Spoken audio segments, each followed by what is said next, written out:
it was a point where the U.S. was going to get involved. I mean, the chief reasons, you can go back to the sinking of the Lusitania in 1915. American lives are lost.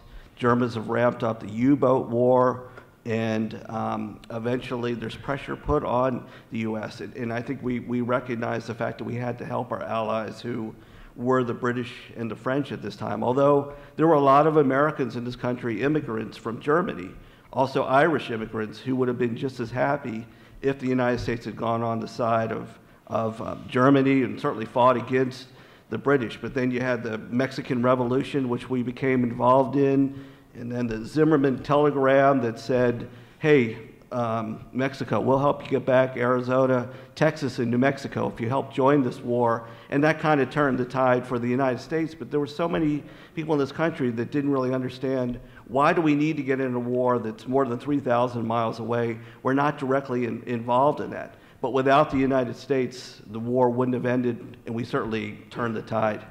Sure. Yeah, I think the United States was involved in the war in various ways from the beginning, whether it's economic, providing arms for the Allies, whether it's volunteers going to Europe through the Red Cross.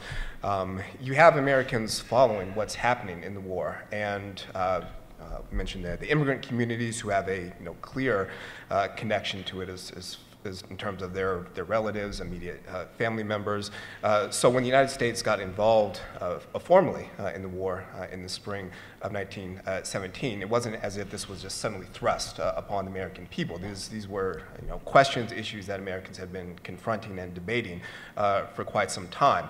But trying to mobilize the American population was a different story. And that's, I think, where Woodrow Wilson becomes very important in terms of how he frames the war as a war to make the world safer democracy, kind of tapping into the democratic idealism of the United States, and was quite effective in terms of mobilizing a country that was wholly unprepared for war. The United States had one of the smallest standing armies in the world, but by the time the war ended, had emerged as a significant military power on the global stage.